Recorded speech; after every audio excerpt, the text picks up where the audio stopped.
We acknowledge the traditional owners of country throughout Australia and recognise their continuing connection to land, waters and culture. We pay our respects to their elders past, present and emerging. This is Cheryl from JEF country.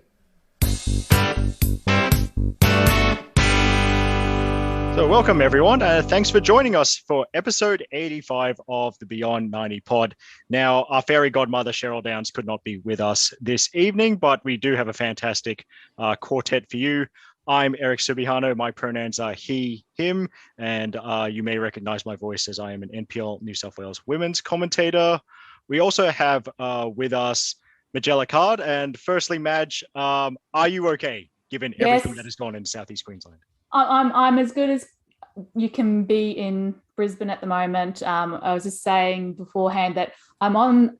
Anyone who knows Brisbane knows that the Brisbane River is very twisty and turny. I'm on a little peninsula of the river, but I'm in the middle of it up high. So surrounded by a lot of water, but I'm very thankful that I'm okay. Unfortunately, a lot of people aren't. So thinking of them at the moment. Yeah, definitely.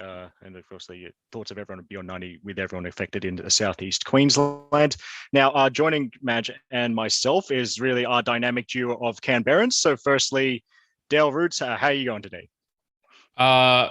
Significantly drier than people in Southeast Queensland, which has been great, but had a good weekend.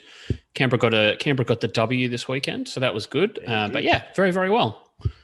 And we also have Steffen Meebus, who has decided to bring questionable loser energy with his Leeds United jersey, which I shouldn't talk because I have exactly the same jersey. But anyway, that's not the point. How are you going today, Steffen?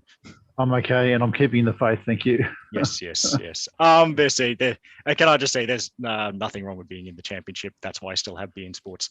But I suppose that's enough about men's football. We should crack on with it. So, if you've new to this pod, whether you're listening on Joy Radio or Clutch Radio, we like to match the episode number to the Matildas Cap of the same number. We're up to number 85, and that is a Queenslander, Kim Revell. She made her debut for the Matildas in 1995, and her last cap was in 2001. Her grassroots club is the wonderfully named Deception Bay in Brisbane. So, Madge, where is Deception Bay? Because I'm fascinated. Not where you'd think it would be. Somewhere east. Okay. That's where all the bays are. Yes. Okay, so Kim, all up, made 34 appearances for the Matildas. Now, Revell, the very common story, was actually born in New Zealand and then her family moved to Queensland. What a shock. She first started playing football because she wasn't allowed to play rugby league, so that game's loss is certainly a gain.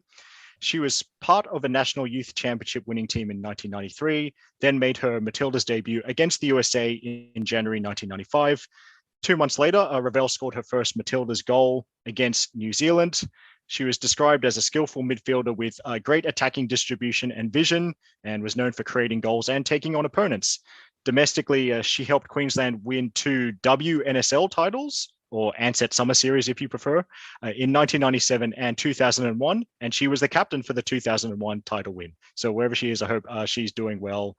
Certainly another great woman that has contributed so much to women's football in Australia. But let's get on to the news, and I think I'll start with you, Steffen, because an article that really took your fancy in the last couple of days, the announcement of the 2023 Women's World Cup training venues. Yes, thanks, Eric. The training venues were announced. The cities involved were, you'll have to help me out here. They were not Canberra, but yes. There was the 5 biggest. Yeah, there was Adelaide, Brisbane, Perth. Okay. What were the other ones? Sorry, you'll have to help me. Melbourne and Sydney. Melbourne, Sydney. That's right.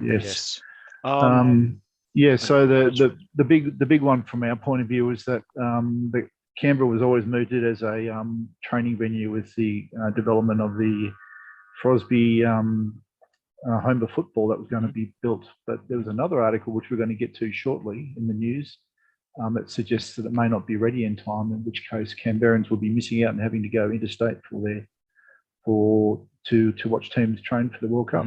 Yeah. Well, that's not great, because I just feel like the nation's capital should be involved in some way, especially, of course, a place that has contributed so much to football in this country. But, I mean, these things can change. So hopefully, I mean, and I wonder whether there'll be a team that'll be based there instead of as a training venue. Like they'll use it as an in-between, because we know that, like, for example, I think the B1, I think it is, which would work out to be the Matildas, would be Brisbane, Sydney, and Melbourne. So you would assume that they would probably base themselves in Melbourne, because they'll probably have that new home of football facility built out in Bundoora. But yeah, it'll be interesting to see whether a team bases themselves in Canberra, as a lot of teams did in France, with just towns around, Paris and the south when they had games around there. Yeah, there are certainly other quality options available. As we know, there's 2 other pitches that would be suitable probably as training venues, but probably not the nice new shiny football they were talking about. And you don't need that much to be a training venue. I did notice that Blacktown City Council, the greatest place in the world, has 2 training venues on the list, Valentine Sports Park and Wanderers Centre of Football. Anyone who's been there to those 2 venues know, yes, there are fields, not much else, but there's some buildings. Wanderers Centre of Football is in the place that God forgot. It's literally in the middle of nowhere. But you also have to remember that Canberra has the AIS. So like there's plenty of facilities available. I was thinking about the AIS, definitely. Wanderers Centre of Football, the place no one wanted to build on because it's a floodplain. So there you go. True. Very true. Yes. So I might as well stick with Steffen, because you brought to our attention today, Canberra announced as the hosts for one game of a Matildas 2-game series in April against the football Ferns. So at least you're getting something? Yeah, it looks like it. This was mooted back when the original announcement came for the home of football we just discussed. And it was an exclusive article, so I don't think the series has actually been announced. But yes, the exclusive article in the Canberra Times today laid out the fact that there'd be 2 games, a 2-game series between the football Ferns and the Matildas, and in keeping with the promise around the home of football Throsby and Canberra announcement, one of those games would be in Canberra, and that would be that particular game. The other game would be in New Zealand and in that April international window. So that's something for us to look forward to. I mean, my natural Sydney sider wants the other game. I mean, even I'm struggling with the thought that the other game should be in Sydney. Like, someone else can have it, please. Like, they've got to test out some of the other venues as well that we're actually going to be playing some World Cup games at. So I would expect that Melbourne and Brisbane and Adelaide and Perth should be getting some games, or Adelaide have had ones recently, but need to get in there and test out some of the other World Cup venues, I suspect. Well, you remember before the 2000 Olympics, like they played games at Breakers Stadium in Newcastle, for example, just so that teams could get a run. So as you say, there'll definitely be some games prior to the World Cup coming up. Yes. Oh yeah, that that does remind me, Dale, of a really random practice match before the Men's Asian Cup in 2015. South Korea and Saudi Arabia snuck in like one last warm-up game at Parramatta Stadium. South Korea, and it was like 7,000 Koreans and 12 Saudis. It was hilarious. I remember before the 2012 Olympics, Gabon played a friendly against like a Sunday League team just so that they could get a run. So there's this photo of like Pierre-Emerick Aubameyang, who's now like playing up front for Barcelona, playing against like a butcher, which is just hilarious. So it's big. It's like when Serie A teams play random mountain village teams as their very first preseason friendly. It's just yes. Okay, so moving on, and I think I'll turn the spotlight on Madge and Dale about the news that the US women's national team players have reached a settlement with US soccer. Obviously, this was all over social media over the last week. Yeah, I mean, it's I guess good news. Although, I mean, if you read through the article, I think some of the estimates that they kept on pushing, and US soccer didn't have results going in their favour. It could have been a much higher back pay amount. So I think the amount that the settlement is it's $24 million. I think 22 million of that is direct back pay, and then 2 million for a fund to support future development. I think to be determined exactly how that will be used. But I think the estimates were up in the $60 million mark as to what may be a more accurate estimate of what true back pay for the service and the teams that haven't received over the years. It is interesting, like the point that you make about the potential for a significant amount of back pay. The NWSL and the US women's national team have different player unions, and also the men's competition, Major League Soccer, has a player union as well. It's very, very strange over there. Obviously, unions a big thing in sport, not a big thing in American culture, but it is interesting that the women's national team was able to push, because there had been talk for so long that they weren't going to be able to get any more pay. They had a game-by-game equality contract in terms of like match payments with the men, but they weren't being paid kind of their dues in terms of winnings. And there's always the argument that like, female athletes or women athletes don't get paid as much because they don't generate as much revenue as men, blah, blah, blah. But like the women's national team was generating far more revenue outside of tournaments than the men's team. So I think that this is a really good outcome in terms of the here and now. But I think, as you say, Madge, like US soccer will be counting their lucky stars that the union decided to settle, because, as you say, like US soccer is not particularly rich. A lot of the major league teams rely on very, very wealthy owners, as is the case in a lot of men's football. So, yeah, interesting to see the news. But as you say, great stuff. It'll be good going forward. They become one of that group of teams that's now got pay parity. So, yeah, I must say I'm not over the detail of what that pay parity actually means. I mean, I assume it's probably similar to the Matildas in that it's the equivalent of what the actual match payments that the men's and the women's team get, but possibly then still the prize money issue, because I guess that's another issue. FIFA paying, or FIFA or all the different international tournaments paying hugely disproportionate prize money. That, of course, I'm assuming that probably doesn't trickle down and get shared. Yeah, and you have to, as you say, you keep in mind that that's one of the reasons that the US hosts like the Tournament of Nations or the Cup of Nations or whatever it's called every year. Sorry, the SheBelieves Cup every year, because that's a massive money spinner for them, and also why the US almost always hosts the CONCACAF tournament, because again, it's a big money spinner.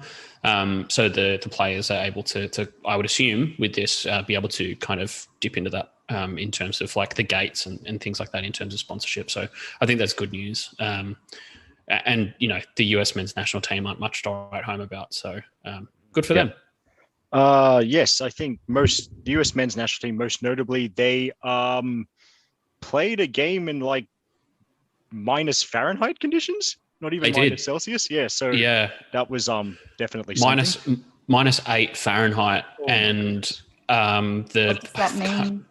It's like 400,000 degrees below 0 Celsius, I believe. Yes, it is. It was close to absolute zero, where all atomic movement stops. Yes, but supposedly the goalkeeper for the opposition was treated for hypothermia. So I said, just put a coat on. Come on, it's not that cold. It's like you could actually do that thing where you quickly go outside with water in a mug, you throw it out, it turns into snow. Boiling water and it turns into snow. Very good. That cold match. Yeah. Okay. Also, US national team, men's national team, famous for not making the last World Cup. So exactly. Further to my point. Yes. Okay. So moving on before we annoy any Americans watching. So there was a report from the Association of Australian Football Clubs, who are an organization that have been around for about 5 to 6 years, pushing for a men's national second division in Australia. But they did have some thoughts on establishing a women's national second tier in their 50-page report. I would like to go first on this, and it's pretty simple. You can't have a women's national second division until the top tier is fully professional. So that was kind of hinted at, but not really addressed in the report, which irritated me somewhat. So just to explain this to people who are maybe not quite across the scene, club scene in Australia to the detail we are. So at the moment, our top women's players are dual registered. So they play for the A-League women clubs in the summer, and then they're either going overseas to a country whose calendar kind of fits in with us, so to speak. So you could kind of do both seasons, or you play for NPL club, in the state comp in the winter. Now, I mean, I am a cynical person. The part of the report did smell like the women were an afterthought, but it should be nice. I should be nice. Try to be nice. I did like that they won't let a team into the men's national second division unless they have a comprehensive women's program. Now, whatever that means, it remains to be seen. Yeah. I agree, Eric. That was probably the bit that stood out for me as well. But again, what they mean by comprehensive women's program. Let's get some detail about that as well. How would they define it? So the good people at RPL Leichhardt, one of the top teams in New South Wales, they've had to do a lot of work. They actually, not even 10 years ago, had a lot of teams but were not very good. And a lot of work's done for them to become the team that they are today. So I hope that comprehensive women's program means more than a box ticking exercise in terms of having teams down to under 10s or whatever it is. And I hope there's some quality control. But given that the A-League Women's currently a semi-pro competition, and we could speak all day and night about that, of course, and all the issues that cause. I mean, the AAFC member clubs are also running semi-professional teams. I wonder if any of them have thought about applying to join the A-League Women's competition. Well, I mean Sydney Uni applied. Sydney Uni were talking about becoming an expansion team, but that was going to be my point, was like, you look at teams like Sydney Uni, Macarthur Rams in New South Wales, at least, Manly United, they've been the teams that have kind of been successful prior to, Sydney Olympic, RPL Leichhardt, a few other teams kind of getting on board. Yeah. But it is interesting the point that you make about men's teams not being able to join the second division without a women's program. So like teams like Sydney, Croatia, that's the first one that comes to mind, don't really have a women's program. There you go. So that's a really interesting inclusion.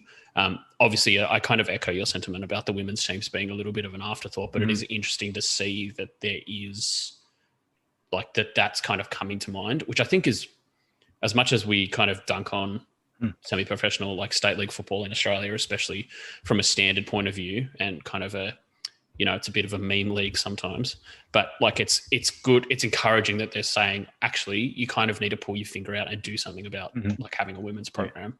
Yep. Because there are teams out there like South Melbourne, Calder United, obviously Calder are now linked with Western, but South Melbourne, Heidelberg, Avondale, from my understanding, they all have really good women's programs. Obviously, I can't really talk about this because I'm not a Victorian. I think there is a tax you have to pay, but yeah, it's good that they're kind of pushing forward, and that will mean that they'll be available to play in this men's national second division, as you say. Yep. Okay. So,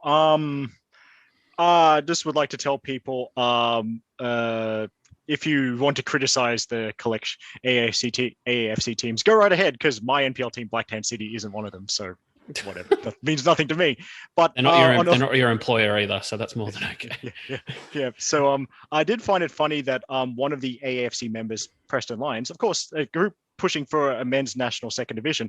Preston Lions aren't even in the Victorian second division. They're in the third tier of Victorian men's football, which I think is hilarious. And I kind of want to say Preston might need to get their priorities in order first. But anyway, that's enough. I'm already just irritating people all over the place. So let's move on. So sad news. It's what we feared from the previous pod. It has been confirmed. Holly McNamara has done her ACL for the second time. And so it's just obviously wishing all the best to Holly. Looking forward to her coming back even better than before. She was in exceptional form. She fully deserved those, I think, 3 Matildas caps that she received at the Asian Cup. But yeah, it's just devastating news. And also points to something that friend of Beyond 90, Samantha Lewis, mentioned in an article this morning that I haven't got around to reading, that there's just a lack of research into women's football and why ACLs are so much more common in women's football. And that's something that's really a gap that needs to be addressed, and that's needed to be addressed for some time, really. I'll tell you a little story. I did some women's studies back in the day when I was at university, and I was doing some research about women in sport. Mm-hmm. And I remember, so this was like late 90s. Mm-hmm. And there was already some people asking the question. So from more of a sociological point of view, not necessarily the sports science point of view, about netball. And so it's people are knowing that women's sports have a high risk of injuries like ACLs. And I think we've seen the US women's national team, I think last year they were talking about how they were doing or working with studies around menstruation and how that might actually impact on injury prevalence as well. So, and that was actually the point that this netball article was talking about. So, but the fact that the science hasn't really moved on since people were talking about it back in the late 90s is pretty disappointing. So it's not just, I guess sometimes the science goes where the money is as well. So to get better sports science into women's injuries, absolutely, I think we need that. Women have something like an 800% higher prevalence of knee ligament injuries than men. But yeah, even at the World Cup, there was talk because it was a 4 or 5 week tournament. The US was kind of pioneering this idea of being able to work with players, to do with, as you were saying, the calendar of menstruation and how that would affect their training load, what kind of training they would do, how many minutes they'd be able to play, things like that. And that as something that's kind of as as baseline and as universal as menstruation is, then again, as you said, like same with knee injuries. We've all got knees. Why are only 50% of people getting studied when it comes to knee injuries? It's such a debilitating injury. Can be career ending. Why is there no money in it? So as you say, I mean, it's disappointing that the science hasn't followed, but I think also with kind of the increased professionalization of other codes. So you've got obviously super rugby, women don't get paid there at all, but you do have, you've got your super netball, you've got your NRLW starting back up, AFLW as well, and obviously the professionalization of cricket as well as football. You're now having significantly hundreds more professional athletes playing the game, which means that there'll be more data, which means potentially more sports scientists will be able to kind of do work on this. So I think that's only a good thing. But yeah, as you're saying, if you were talking about this and when you were using stone tablets to do your uni notes, then we've still got a long way to go. Yeah.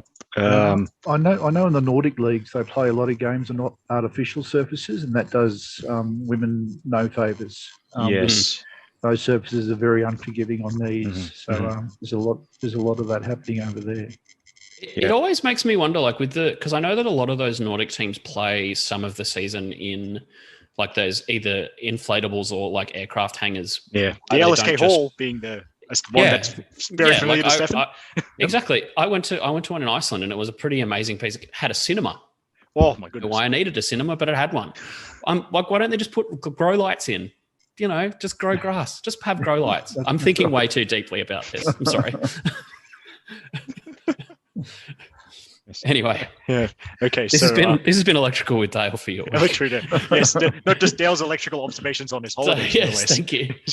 Okay, so there was more A-League women news. The announcement that Grace Wisnewski, Wellington Phoenix midfielder, has had to leave the club end of season a bit early, just for mental health reasons. Now, Grace was earlier. She missed a match due to just concerns around anxiety, something that she has had for a while. Well, obviously, we're wishing all the best for Grace. It does take a lot of bravery to stand up and say that you are struggling. Also, credit to Wellington Phoenix, not only for supporting Grace, but also doing their part to normalize conversations around mental health. We've just talked a lot about the physical health, but of athletes, but the mental health is just as important. Agreed. Yeah. It's the first day she's flying straight back in, so she doesn't have to quarantine. So probably a good move. Yeah. And yes, and I had not even considered that because MIQ has ended in New Zealand. Yeah, that's so you make a very good point, Dale. So in just a brief bit of signing news, by the time we got around to doing this, because it just missed the last pod, Alex Chidiac has left JEF United Chiba, her Japanese club, to stay at Melbourne Victory for the rest of the season, which, it's one regular season game and then potentially more if she makes the finals. But good on Chids for, I think she wasn't getting too much game time from memory based on our previous Aussies abroad roundup. So where she goes next, actually, you know what? I'll do what I always do. Come to Sydney, play NPL New South Wales, Alex. You know you want to. Now, wouldn't surprise me. Yeah, I mean, there'll be teams that'll take her. Out of the 12 teams in the league, I reckon. Oh well, 2 of them can't sign her. So I'd say probably the other 15 10 would take her. Yes. So anyway, I bet, and you met. I hadn't thought of that till I just brought it up on the pod, but I reckon ears pricked up in NPL New South Wales land once that news dropped, because, as you say, she's very, very talented. And this is probably the perfect segue to the week's A-League women's action, where Alex Chidiac's Melbourne Victory launched an incredible comeback to get a 2-2 draw against Canberra at Viking Park. Of course, Steffen, I believe you were at the game, so I'll let you have first go on that particular matchup. Yes, funny you should say, Alex Chidiac. She turned that game around. Yes.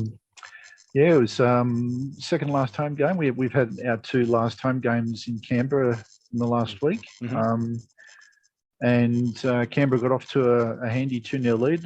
Michelle Hammond got the second goal right on half time after Chelsea Washington slid the first goal through nicely from I think just around the 18-yard area. Yep. Canberra definitely still, I think we talked about it last week, benefiting now from a more consistent lineup selection, starting lineups.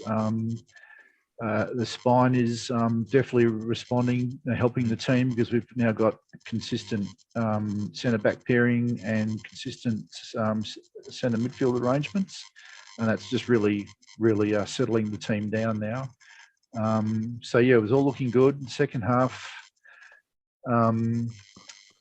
basically what happened is that Canberra looked the goods for 80 minutes, and then Alex Chidiac came on around the 75th minute and turned the game around. Just an energizer bunny, really took control of that midfield. And then in the last 10 minutes, Canberra were pretty much camped in their own, in their own third, and the pressure told. And I think Chidiac's flying header, that was an outstanding goal, the way she got airborne for the header for Victory's first goal. And then I think Eliadis got one with 1 or 2 minutes to go in the added time. So, hard to watch in a way, because I think the Canberra fans would have been thinking with not long to go that the way the team had been performing up until the last 10 minutes, they were probably thinking they're going to go home with the 3 points. But well done to Victory, and especially Chidiac for turning that around. And we all wondered why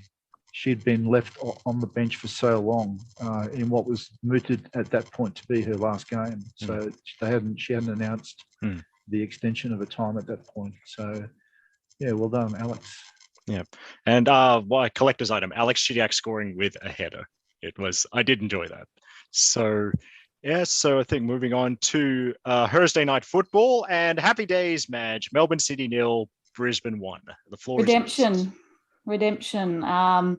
and redemption and chaos. It was like, I think I said on Twitter, it was the last game that that Brisbane Roar could have possibly provided some chaos in the top 4, and they absolutely did it, because Melbourne City had premiership in their own hands, but I don't know. They looked a bit. I don't know what went wrong for Melbourne City. They had some good chances. They hit the post a couple of times, and Brisbane, for their goal, they really just switched off in defence. Cannon Clough just had a great opportunistic long throw that Shay Connors got on to the end of, and flicked it across, and Mario Hecker was able to just get the slightest of touches past Barbieri into goal. So.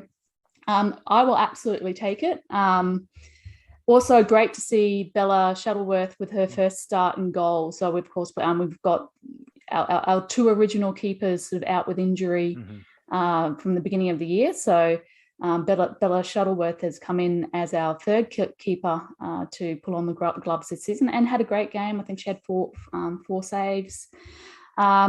But I mean, to Brisbane's credit as well, I mean, they really could have had a couple of other goals. So Shay Connors missed a sitter, and also Larissa Crummer missed, just basically shot the ball directly at Barbieri on a break. But yeah, Melbourne City had a couple of great chances as well. So I think it's one of those ones where for Brisbane also, I was just really glad to see them have a bit more game sense than they've had earlier in the season, and just boot the ball out of defence, because Melbourne City were coming towards the end of the game. So they were definitely threatening, but it was good just to, as a fan, when you're panicking and you're just wanting to hold on to that win and that redemption and that clean sheet that has been, I don't think we've had one this season. Mm-hmm. Just clearing the ball out of defence a little bit more. So and I suspect it was great having Annabelle Happenden back after her suspension as well in centre defence to help out, compared to the disaster that was the Adelaide game. But yeah, happy times here. Yeah, and yes, it's what I would call a game management masterclass from Brisbane after they went in front, because every time City got the ball, especially in the second half, there was just an orange wall in front of them and didn't really look like there was much they can do. Of course, City, not at full strength. We've spoken about Holly McNamara's ACL injury and Hannah Wilkinson not yet back from the SheBelieves Cup because she was playing for the football Ferns. But I did like Melbourne City chucked Emma Checker up front near the end, and she nearly scored. Yeah, so, she had a couple of great chances. Yes. Yeah. Now, so moving on to Friday night, and Steffen, floor is yours again, because you get to talk about the team in green winning. Canberra United 3, Newcastle Jets 0. Yes, and what wasn't this great being able to finally put a 90-minute performance together in front of the home crowd. Steffen, sorry to interrupt you. Have you dried out yet from that game? Yeah, it wasn't that wet, but there was certainly one brave soul who sat out in a beach towel, yes, out on the grass area by himself with his shorts on. And there were a couple of the W Jets, yes, active support there. I think I recognise Clarence. I don't know the other person's name, but yeah, it was. Yeah. I love their dedication. Yeah. Yes, it was good to see. It was just so good to see the team do well for the coaching staff, for the players, and for the home crowd. It's been a difficult season in many ways, starting to come good, towards the end. But it was the Michelle Heyman show, though. This one, she had a hand in all three goals. All three were in the first half.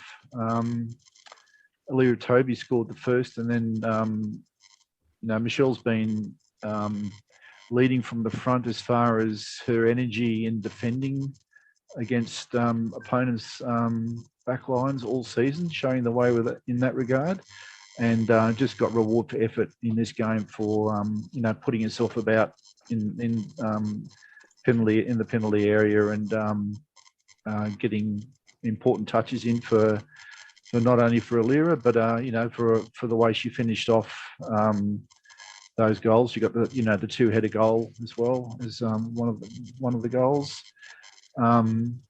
Had some interesting thoughts from both the coaches after the game. So Ash Wilson talked briefly about the 5 players being out. So that's something that Canberra has struggled with a bit at times during the season, but that wouldn't help their cause, especially with their Norwegian import up front not being there. That's really left a bit of firepower out of their game. But there's quite a few others who are key players who weren't available. Tara Andrews being one of them.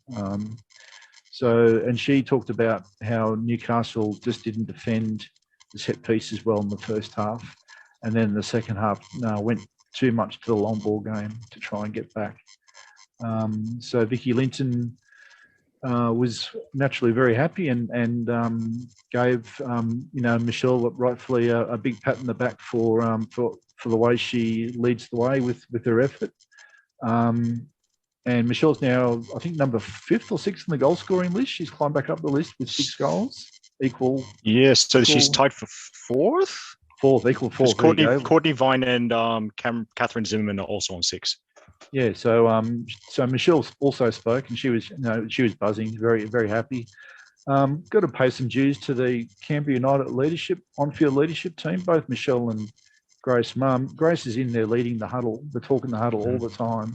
And Michelle's, just obviously always has been very, very positive, able to lift the team. Both are great analysts of the game. They both know what's what and what the team needs to do. So that's been great to see Grace take a bit more of a lead role in that regard and take her duty seriously for the benefit of the team. So that's been nice. And Vicky also just talked about how just the team has now got clarity about everyone's jobs and are benefiting from that. So I guess the question is, why has it taken that long to get that clarity? But it's just good. And it was just great for the home fans to see that they were able to do that 90-minute performance in that game and not have these fade in and out moments, which they've particularly suffered a little earlier in the season. But, what It'll be interesting. think? It'll be interesting this week going forward that they're going to be coming up against Melbourne at Swan Street, and we'll come on to it later, but they're going to be without their first choice goalkeeper. Obviously, they'll have players, relatively full squad. But this could be Canberra playing spoiler. Perth have got a tough assignment. In the fact, I think they've got City this week, but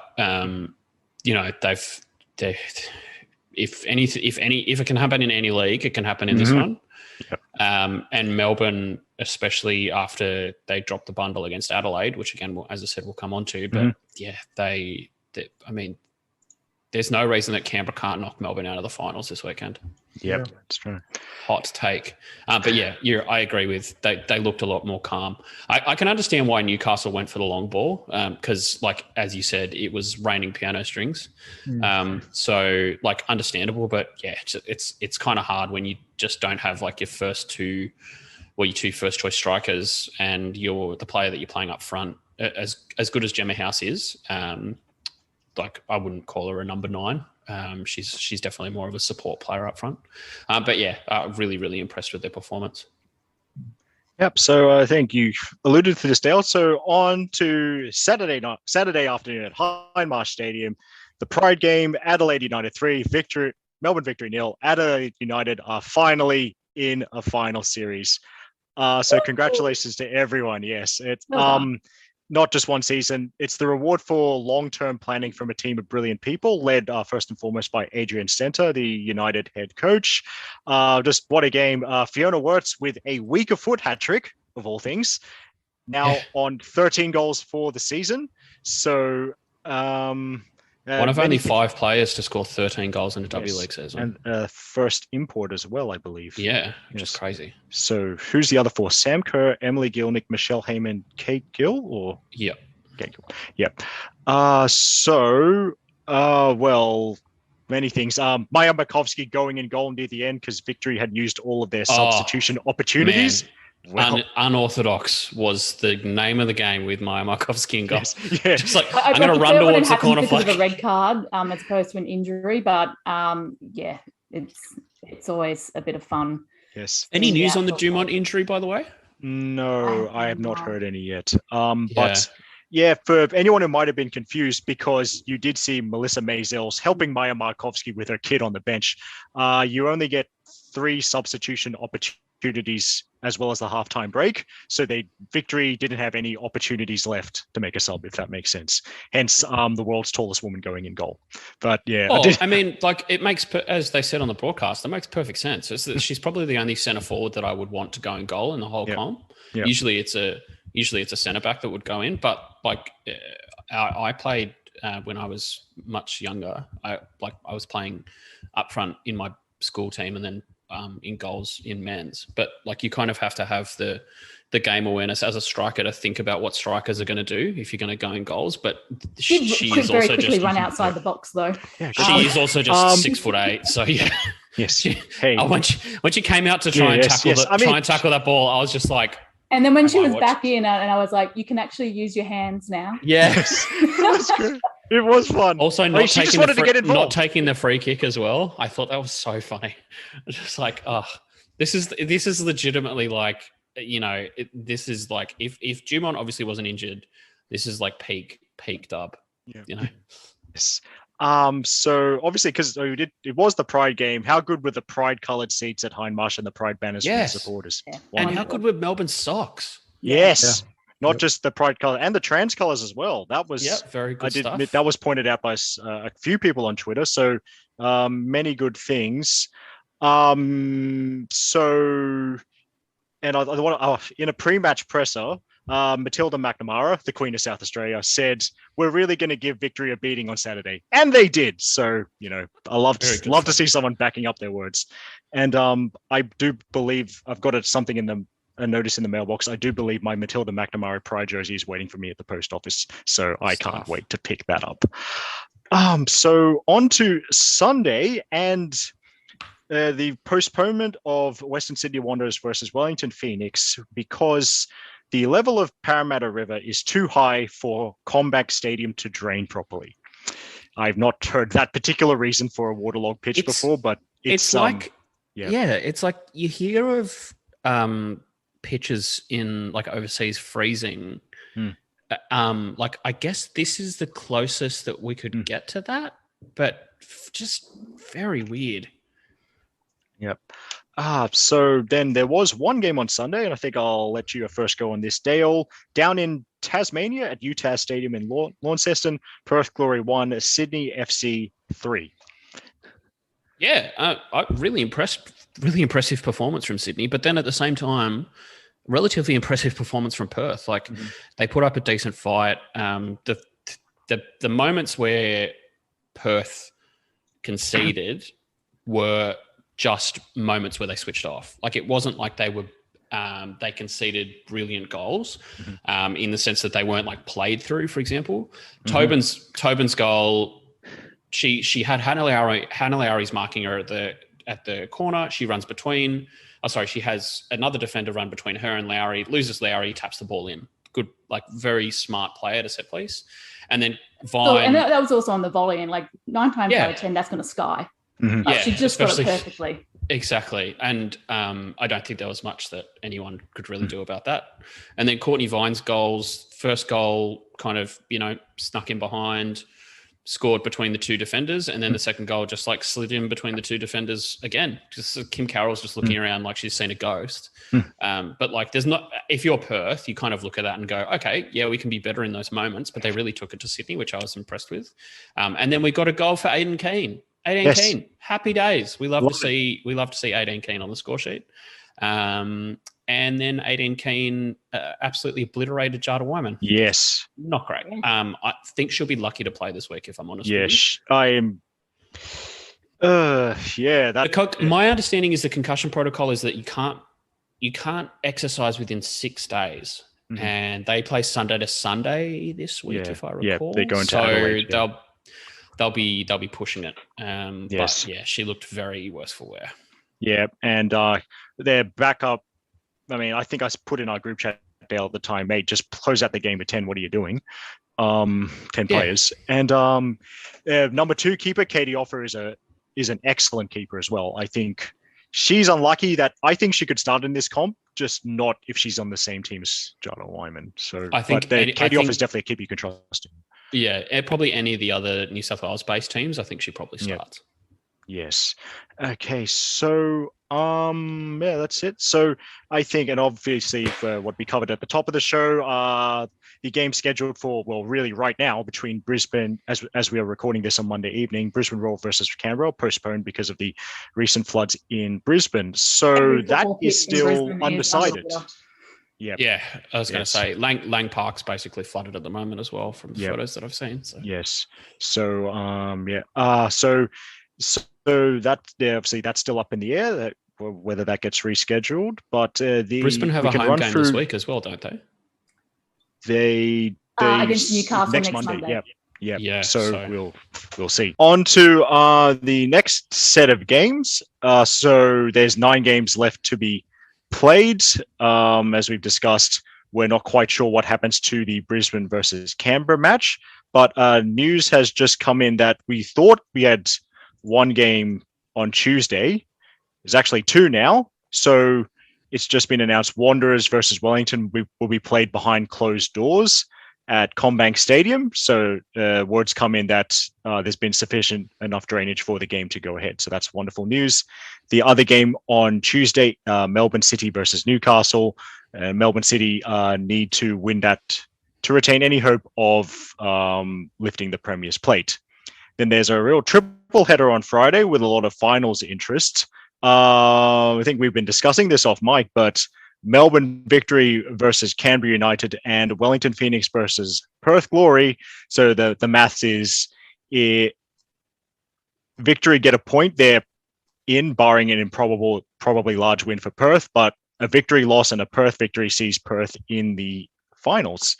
And wouldn't that be quite amazing? The other Friday game is Newcastle Jets versus Brisbane Roar. So moving on to Saturday, Western Sydney Wanderers versus Melbourne City at CommBank Stadium. Sunday, very interesting game. Adelaide United, who still have a chance of finishing second and guaranteeing at least one home final, against Sydney FC. And then Monday, Brisbane Roar versus Newcastle Jets, assuming all is well enough up there for things to go ahead. So is anything leap out for any of you? We've still got chaos. Yes. They all rely on each other, really. There's a lot going on. There's definitely no results that you can kind of hang your hat on at this point.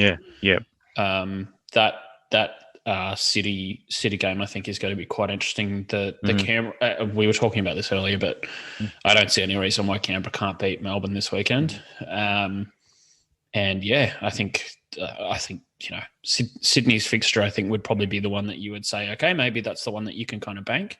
But the rest of them, like, I think Wellington might actually get the points tomorrow night as well. Be interesting to see how they go. Yes, but I think if City are playing Newcastle and Western Sydney before that Sunday game. So that's City both of those, that puts the pressure back on Sydney. Because then Sydney need to do the job against Adelaide, and a pretty red hot Adelaide as well. So that'll be fun. And it'll be unmissable, I reckon. It'll be a great final week. Yeah, it's one of those things that's kind of a shame in Australian sport where not all the games are on at the same time. And I know that obviously that's not possible for broadcast reasons, but this is one of the seasons where you're like, this will be absolutely banging if it was all down to the wire on the final day. Yep, I agree, because Australian football really needs a helicopter Sunday. I think that would be incredible. Adelaide versus Sydney in the final round of the regular season is just making me think of 2017 when Adelaide shocked them 5-2 at the same venue, Hindmarsh. So anything can happen, as we said. So I think we'll crack on with just a quick international roundup. So over in the SheBelieves Cup, no real surprises to know that the USA won the tournament over there, sealing it with a 5-0 win over Iceland. Then to the ridiculously named Arnold Clark Cup in England. England and the hosts have won there as well. England pulled off a bit of a shock, defeating Germany 3-1 in the final game to pip Spain on goal difference. And I like the way they did it because they chucked Chelsea central defender Millie Bright up front because they needed a goal. Millie Bright got the goal that they needed. They scored another one for security. And so England are the inaugural winners of the Arnold Clark Cup. Belgium, over in Spain, Belgium have won the Pinatar Cup, and I'd like to say Republic of Ireland defeated Wales 1-0 in the third place playoff, thanks to a goal from Denise O'Sullivan, the greatest short-term fix in Australian football history. So, and also in the Algarve Cup, Sweden defeated Italy on penalties there. So that's in, and then, I mean, if you're a football involved in one of those and then playing in big English team, no rest, because it was straight into the FA Cup 5th round. So I'll let Dale go first because your team actually won for once. So, alrighty. So just going through those results with you, as you said, there were no huge surprises in this one, although there was a very interesting game between two third-tier teams. Yes, I did notice that. Yep. Very, very good. So Chelsea with a 7-0 win over fellow WSL team Leicester City. Sam Kerr with 2 goals late in the second half in that one. 2 assists as well. It was Arsenal got a 4-0 win away to Liverpool at Prenton Park, home of Tranmere Rovers. Caitlin Ford with a goal in the first half, and Katie McCabe with an absolute belter. If you get a chance to see that one, it was wonderful. No placement, just violence. Just kick it as hard as possible. Yep. Manchester City took out a cup derby against Manchester United at Lee Sports Village. I didn't get to see the lineups for that one, but a fairly comprehensive 4-1 win for Man City. Both pretty close to full strength of what you'd expect. And also for you Olympico fans, Manchester United's goal was direct from a Katie Zellum corner. So, which is exactly what we like to see. We do like Olympicos on this podcast. Charlton Athletic went down 2-0 to top tier Everton, and then there were fairly standard results, as I said. The rest of them were Durham 0, Birmingham 1. That was at Durham's ground, which is actually called Maiden Castle. It's on the grounds of Durham University, and it has a lovely backdrop if you get a chance to have a look at that one. Coventry, that sounds amazing. Coventry 4, West Bromwich Albion 2, Reading 0, West Ham United 1, and Ipswich Town 1, Southampton 1. Ipswich Town went through 4-2 on penalties. Ipswich scored in the 110th minute, so 10 minutes to play in extra time. Then Southampton pulled a goal back to equalise in stoppage time of the second period of extra time, and then unfortunately missed 2 penalties to go out in the 5th round. So draw will be made. So the next round of the FA Cup is on the 20th, I believe. 20th of next month, and the draw will be made between now and then. Obviously, there'll be 8 teams left. Only 1-2 teams left outside the WSL, so that would be super interesting. And obviously, the final will be played at Wembley. There were also games. We won't be mentioning the Glasgow City result, as Eric has decided that Aoife Colville is not allowed to be mentioned on this podcast anymore. I just don't like the context in which she's been brought up. It's like Glasgow City did get a win on the weekend, but interestingly, Celtic actually lost the women's Old Firm derby 3-0 to Rangers. Yes, which means that Rangers are actually top of the league at the moment, which is super interesting considering how new they are, but interesting to see a little bit of competition in the Scottish Women's Premier League. Ellie Carpenter's Lyon got a 2-0 win in the French League, and they go away to it's a local derby. They play against Saint-Etienne away next week, which will be really interesting. Saint-Etienne are a fairly new team in the French First Division. I think they came up last year, but they will probably get towed, as Lyon, as we know, are very good. And obviously there was a continued break for some of the other clubs that had some of those international players coming back. I haven't seen the Pomigliano result, unfortunately. I did. I can fill in the rest. So, firstly, still in France, Mary Fowler's Montpellier also won 2-0 over Dijon. So, good to see Montpellier cutting the mustard there. And Pomigliano with Ivy Lewick and Ella Mastro Antonio lost 1-0 to Sampdoria. And our Aussie in the Netherlands, Amy Harrison, has one more game scheduled for the 1st of March. I think that's their European time, not our time, but it's PSV versus Ajax. So that is a large, that'll be a huge game. Very game, yes. And just a couple of things I want to pick up on with the FA Cup in England. So West Ham beat Reading 1-0 after extra time. So a real slugfest, that one. But Mackenzie Arnold and Tamika Yalp managed to get 120 more minutes under their belts. And also Coventry United, it's great to see they're in the FA Cup finals after the recent financial issues, which really threatened the club's existence. So looked like they were going to fold. A backer was found at the 11th hour. So, and it's great to see they're still thriving. Yeah, teams in Coventry not doing so well in football at this point. Yeah, Coventry City, the men's team, have had a few issues with their stadium and their owners over the past kind of decade. So good to see a good result for Coventry United in the cup. Yep. Okay, so now all that's left really is Queens, Kings, and non-binary legends of the week. So I think Madge will go to you first. Yeah, so I guess mine's just a bit of a huge thanks to all of the awesome. This happens across the country, but there's going to be armies of volunteers out at clubs all across Southeast Queensland over the next few weeks, just cleaning up, devastation. I saw pictures of Mitchelton's had their synthetic fields just completely destroyed. And so that's going to be a pretty common scene across the Southeast. And it's volunteers that are the lifeblood of local clubs, and they wouldn't survive without them. So everyone who keeps football in this country ticking along, without any pay packet associated with it, you get my Queen, King, and non-binary legend of the week. Yep. Okay, Steffen, what about, who is your pick? Yeah, before I go into my pick, the first event on the Capital Football calendar is on this weekend. So it'll be the Charity Shield. This year it's between Canberra, Croatia and West Canberra. So I'll be heading out to that hopefully, and might try and write up a story about it. So I'm looking forward to that. The season doesn't start until I think the 1st of April, but nice to get things rolling.